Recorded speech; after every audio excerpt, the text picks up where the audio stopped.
Hello friends, welcome to Jahangir Sahab math. मेरा नाम है नरेंद्र जहांगीर और हमने क्लास 10th मैथ्स की एक्सरसाइज 6.3 का क्वेश्चन नंबर 14 लिया है, जो कि काफ़ी इंपॉर्टेंट क्वेश्चन है। ठीक है, इसको सॉल्व करते हैं। Side A B and A C and median A D of a triangle A B C. हमने ट्रेंगल बनाया ए बी सी। ठीक है, इसकी क्या हो जाएगी, साइड जो है A B A C and median A D, means ये मीडियन होगी ए डी। ठीक है, triangle ABC are respectively proportional to sides PQ, PR and median PM of another triangle PQR। another triangle बनाया PQR और इसकी median क्या हो गई PM, तो इसको M से डिनोट कर दिया। ठीक है, ये प्रोपोर्शनल है, मीन्स हमें गिवन क्या है, हमें गिवन हो गया, गिवन दैट साइड्स को प्रोपोर्शनल लिख लेते हैं। AB upon PQ, A B P Q की प्रोपोर्शनल है, तो A B upon P Q is equal to A C upon P R is equal to, median भी प्रोपोर्शनल है, A D upon P M.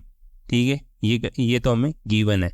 ठीक है, अब हमें show करना है triangle A B C, means ये वाला triangle A B C and triangle P Q R similar है। Triangle P Q R similar है, ये हमें प्रोपोर्शनल, ये हमें सिमिलर प्रूव करना है। ठीक है, तो इसको सिमिलर प्रूव करने के लिए हमें जैसे क्या क्या गिवन है, A B upon P Q given है, A B upon P Q means एक साइड प्रोपोर्शनल होगी। A C upon P R given है, A C upon P R given है, दूसरी साइड भी प्रोपोर्शनल होगी। अब तीसरी साइड प्रोपोर्शनल है या नहीं है, ये हमें गिवन नहीं है। ठीक है, तो हम क्या कर सकते हैं, A D upon P M दे रखा है, तो इसका हमें यूज अभी पता नहीं लग पा रहा कि इसका यूज कैसे करेंगे हम, है ना। तो अभी ये मान के चलते हैं कि एक कंडीशन तो ये बन गई कि दो साइड प्रोपोर्शनल है। तो अगर दो साइड के प्रोपोर्शन के बीच का जो एंगल है, जैसे एंगल ए की बात करूं मैं पूरा और एंगल पी की बात करूं, अगर ये दोनों इक्वल हो गए तो हम साइड एंगल साइड से बता सकते हैं कि ये प्रोपोर्शनल है। ठीक है, सिमिलर है, साइड प्रोपोर्शनल होगी, एक एंगल मतलब इक्वल हो गया तो ये दोनों ट्रायंगल सिमिलर हो जाएंगे, ये हम बता सकते हैं। तो इस ट्रायंगल को हम, जो ये एंगल है इस ट्रायंगल में ABC में और PQR में, जो ये एंगल है एंगल A और एंगल P, इनको सेम प्रूव करने की कोशिश करते हैं, इक्वल करने की कोशिश करते हैं। तो इसके लिए हमें क्या करना पड़ेगा, हमें ये करना पड़ेगा कि हमें AC के पैरेलल एक लाइन बनानी पड़ेगी जो कि D से स्टार्ट हो रही है और AC के पैरेलल है, मीन्स ये वाली लाइन हम ड्रॉ कर सकते हैं। ठीक है, AC के पैरेलल लाइन, और ये यहाँ कट कर रही है DE पे, और ऐसे सिमिलरली M से पी आर के पैरेलल हम लाइन बनाएंगे, ये वाली हमने लाइन बनाई। ठीक है, और ये कहाँ आके जा रही, एन पे कट हो रही है यहाँ पे पी क्यू साइड को। ठीक है, ये रफली मैंने लाइन बना दी। अब इसमें हमें ये पता लग पाएगा, जैसे हम यहाँ लिख देंगे draw D is parallel to किसके, ए सी के parallel, A C and M N parallel to P R, M N parallel to P R. ठीक है, ये समझ आया, हमने ये ड्रॉ कर दी। अब क्या करेंगे, अगर हमें ये पता है कि जो अगर किसी भी लाइन के मिड पॉइंट से, ये डी है मिड पॉइंट है, अगर एक साइड जो किसी भी ट्रायंगल में एक साइड के मिड पॉइंट से दूसरी साइड के पैरेलल, अगर हम तीसरी लाइन को कट करती हुई लाइन बना रहे हैं, पैरेलल बना रहे हैं, तो तीसरी लाइन को ये क्या होता है, मिड पॉइंट पे ही कट करती है। तो हम यहाँ लिख देंगे E is midpoint of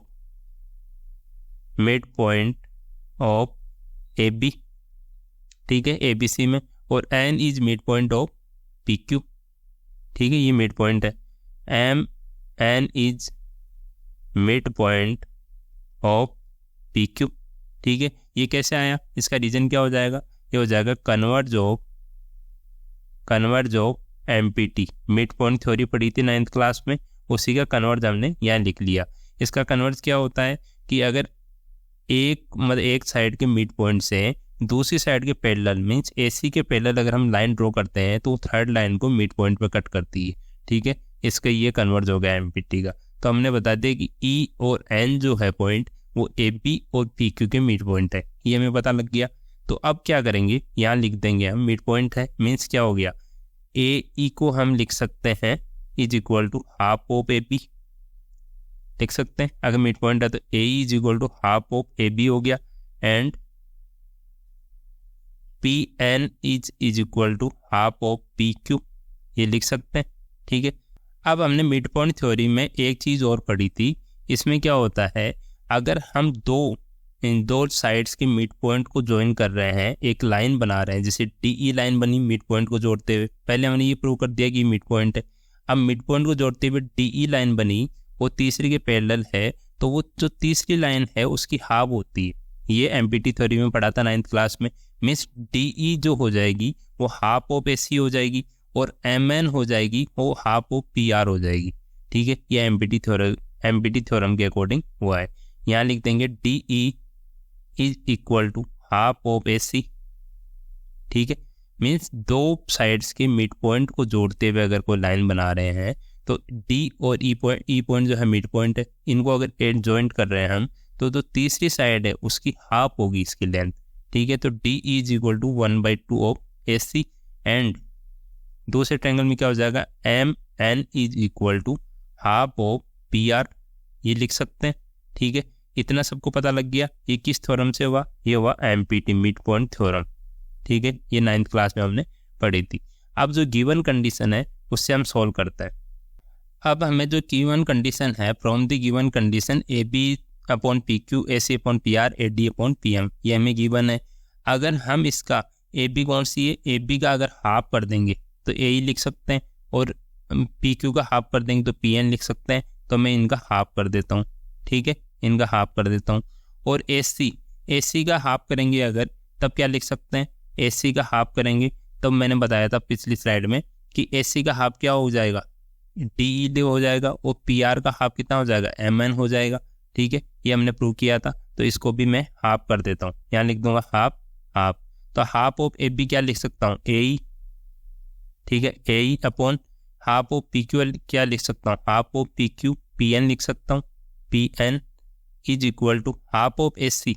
half of A C कितना बताया था, ई डी के इक्वल हो जाएगा, तो ई डी लिख सकता हूँ, upon half of P Q P R, वो हो जाएगा एन एम के इक्वल, तो एन एम लिख सकता हूँ, is equal to A D upon P M. तो अब देखो इसमें A E upon P N, A E upon P N, E D upon N M. ठीक है, E D upon N M, और A D upon P M, A D upon P M. Means ये वाला triangle, ठीक है, ये वाला triangle और ये वाला ट्रायंगल की साइड्स क्या हो रही है, प्रोपोर्शनल हो रही है। तो हम बोल सकते हैं ट्रायंगल कौन सा, A E D is similar to triangle. अब दूसरा ट्रायंगल कौन सा होगा, ए ई साइड दे रहे हैं यहाँ, तो ए ई के साइड प्रोपोर्शनल कौन सी है, पी एन है, तो यहाँ लिख देंगे पी एन। और ई डी के प्रोपोर्शनल कौन सी है, एन एम, तो ई डी की जगह लिख देंगे एन एम लगा देते हैं लास्ट में। ये सेकंड और थर्ड है, तो ये सेकंड और थर्ड हो जाएगी पी एन एम। तो A E D is proportional similar हो गया, ट्रायंगल पी एन एम के इक्वल हो गया। ये किस क्राइटेरिया से हुआ, ये होगा side angle side similarity criteria से। तो अब क्या हो गया, अगर दो ट्रायंगल सिमिलर होते हैं तो उनके करेस्पॉन्डिंग एंगल्स भी इक्वल होते हैं। तो अगर इसको मैं एंगल 1 बोलूँ, ठीक है, इसको एंगल 1 बोलूँ और इसको एंगल 2 बोलूँ, ठीक है, इसको एंगल 2 बोलूँ, तो ये क्या हो जाएंगे, दोनों इक्वल हो जाएंगे। So angle 1 is equal to angle 2, ये बोल सकता हूँ। इक्वेशन नंबर 1 बन गई हमारी। अब क्या करेंगे, जैसे हमने बनाया कि ई डी जो लाइन खींची हमने ए सी के पैरेलल खींची, और ऐसे एन एम जो लाइन खींची वो पी आर के पैरेलल खींची। अब अगर ए बी के पैरेलल डी से होती हुई एक लाइन बनाऊंगा ऐसे, ठीक है, ऐसे लाइन बनाऊंगा और इसको कुछ भी नाम दे दूंगा, जैसे एफ दे दिया है ना, और ऐसे पी क्यू के पैरेलल एम से होती हुई लाइन बनाऊंगा, ठीक है, इसको दे दिया एम एन ओ दे दिया है ना, तो एम ओ लाइन बन गई। तो क्या हो जाएगा, ये वाला ट्रायंगल कौन सा है, ये वाला ट्रायंगल और ये वाला ट्रायंगल दोनों सिमिलर प्रूव हो जाएंगे। ऐसे ही हमें प्रूव करके दिखाने की ज़रूरत नहीं है, जैसे ये किया था वैसे ये हो जाएंगे सिमिलर। तो इसमें ये वाला एंगल जो एंगल 3 बोल रहा हूँ इसको, और ये वाला एंगल 4 बोल सकते हैं इसको, ये दोनों क्या हो जाएंगे, इक्वल हो जाएंगे। So similarly angle 3 is equal to angle 4, ठीक है, ये इक्वेशन 2 बन गई। अब क्या करेंगे, हमें प्रूव करना था कि एंगल ए और एंगल बी अगर इक्वल हो जाएंगे तो हमारा काम बन जाएगा। तो एंगल ए क्या है, एंगल 1 प्लस एंगल 3, तो इन दोनों को ऐड कर देते हैं। तो angle equation 1 and 2, equation 1 plus equation 2 करेंगे तो angle 1 plus angle 3 is equal to angle 2 plus angle 4 लिख सकते हैं। इसको लेफ्ट साइड को ऐड कर दिया, इधर राइट साइड को ऐड कर दिया। अब यहाँ लिखता हूँ एंगल 1 और एंगल 3 क्या बन गया, एंगल ए बन गया, इज इक्वल टू एंगल 2 और एंगल 4 क्या बन गया, एंगल पी बन गया। ठीक है, एंगल पी बन गया हमारा। अब ये दोनों एंगल इक्वल हो गए और ये एक कंडीशन हमारी थर्ड इक्वेशन हो गई। ठीक है, ये हमें मिल गई। अब लिखेंगे जो ट्रायंगल हमसे पूछा है सिमिलर, वो लेते हैं। In triangle A B C and triangle P Q R, ये हमें सिमिलर करने हैं। तो A B C and P Q R, तो पहली कंडीशन तो क्या मिल गई कि एंगल ए जो है वो एंगल पी के इक्वल है। तो यहाँ लिख देता हूँ angle A is equal to angle P, यहाँ लिख देंगे फ्रॉम इक्वेशन 3। ठीक है, और ए कंडीशन हमें क्या गिवन थी कि A B is upon P Q और A C upon P R ये इक्वल है, हमने यहाँ भी लिखी थी। ठीक है, तो यहाँ लिख देंगे A B upon P Q is equal to A C upon P R, ये गिवन था, ये लिख देंगे गिवन। ठीक है, तो यहाँ हमें मिल गया कि एंगल ए एंगल पी के equal A P upon P Q और A C upon P R, ये गिवन है। तो दो साइड प्रोपोर्शनल होगी और उनके बीच का जो एंगल है वो इक्वल हो गया। तो ये साइड एंगल साइड से क्या बोल सकते हैं कि ये सिमिलर है दोनों ट्रायंगल।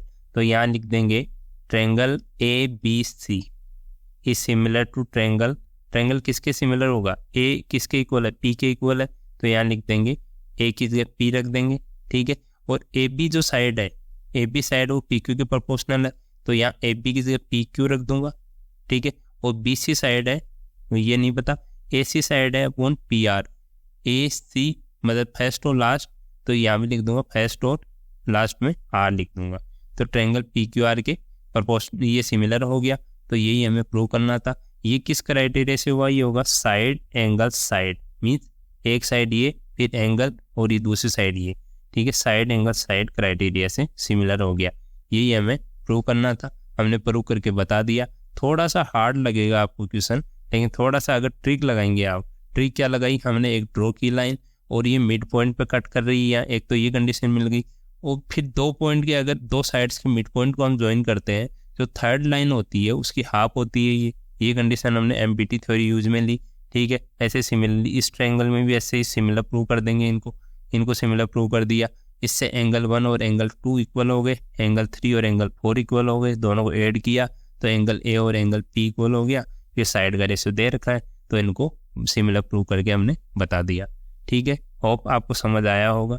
चैनल को सब्सक्राइब कीजिए और अपने दोस्तों के साथ शेयर कीजिए। Thank you.